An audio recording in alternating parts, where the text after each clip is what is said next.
तू आने बेटा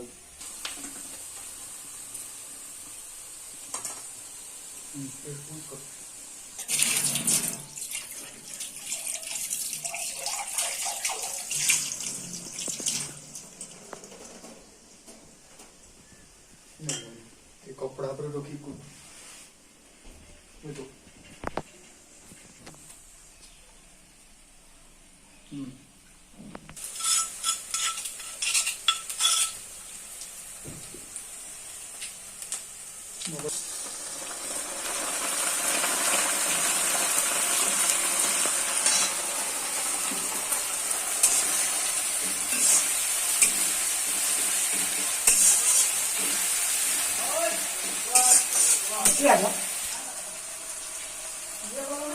कौन बोलो हाँ हाँ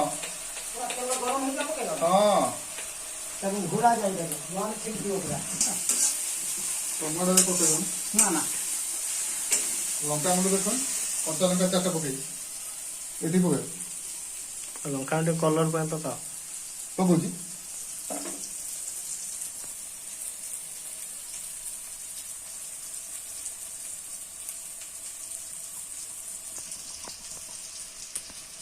लूण पड़े ना लुण पड़े ସେଥିରେ ହବ କେମିତି ହବ ତାକୁ ଭେଦେଇ ଭେଦେଇବାକୁ ପଡ଼ିବ ଟିକେ ଲଙ୍କା ମୁଣ୍ଡ ଟିକେ ପକେଇ ଆଇଁଷଟା ଟିକେ ରାଗ ହେଲେ ଠିକ ହବ ବାଗ ଲାଗେନି ଟିକେ ଲୁଣ ଟିକେ ପକେଇଦେଲେ ଲାଗିବନି ଲୁଣ ଜମାରୁ ପଡେନି ଆଳୁ ଲୁଣ ପକେଇଥିଲ ନା ଆଲୁ ପକେଇଥିଲୁ ସବୁ ତ ଟେଷ୍ଟ ଛେଚା ମସଲା ଛେଚା ମସଲା ଟେଷ୍ଟ ଖରାପ ନୁହେଁ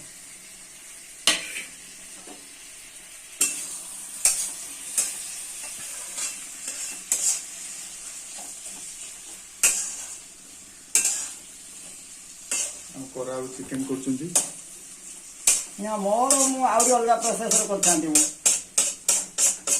ଲେଟ୍ ହେଲାଣି ବୋଲିକି ଆମେ ଆରମ୍ଭ କରିଦେବୁ ଠିକ୍ ଅଛି ଏଠି ଯେତେ ଜଣ ଖାଇଛନ୍ତି କିନ୍ତୁ କହିଛନ୍ତି ମାନିବାକୁ ପଡ଼ିବ ରୋଷେଇ ମାନେ କହିଲେ ଆଗରୁ କେଉଁ ହୋଟେଲ ଥିଲା ନା କ'ଣ ମାନେ ଆମର କ'ଣ ହୋଟେଲ ଥିଲା ରହୁଥିଲା ଆମର ତ ମିସ୍ତ୍ରୀ ରହେ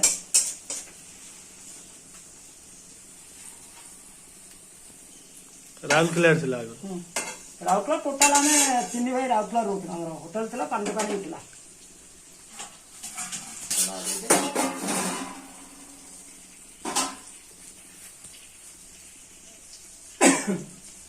ତେଲ ତାମାନେ ଘରୋଇ ରୋଷେଇ 100 କିନ୍ତୁ ଅଧିକା ଆମର ଲାଗିବ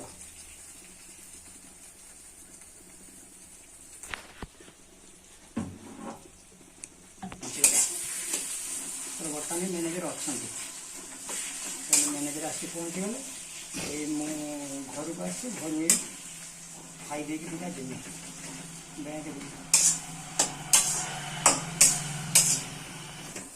ହଁ ହଁ ଆଣି କହୁନୁ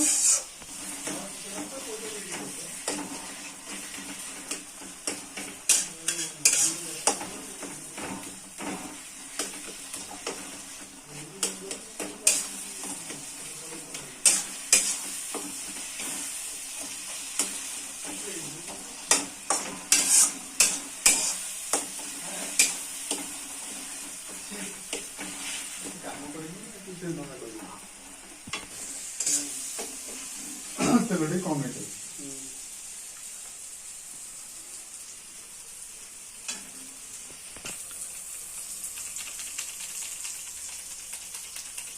এটা কোন এটা করি পাউডার না না চিকেন পাউডার ধনিয়া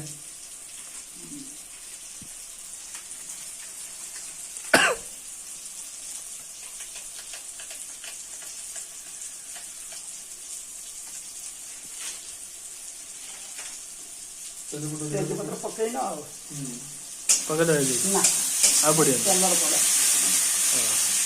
ଫାଷ୍ଟ ତେଲର ପଡ଼ିଥାନ୍ତା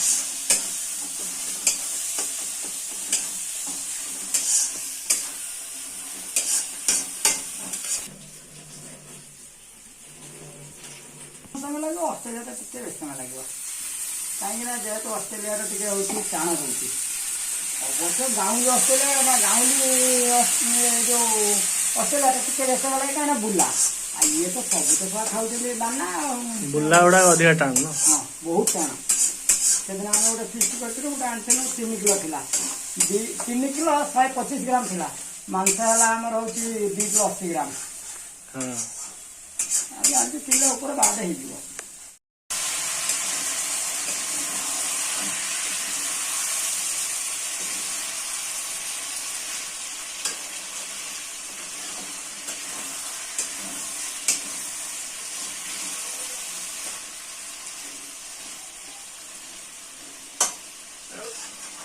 ଆଉ ସିଝିବ।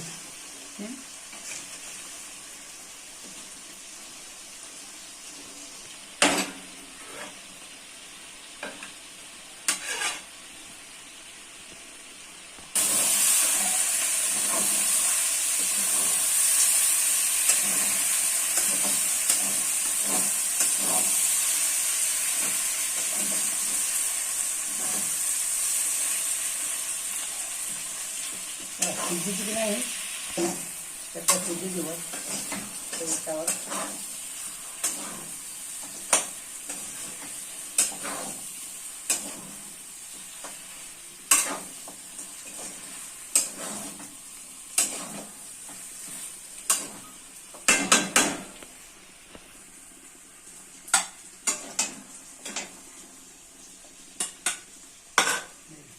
ଦେଖିବ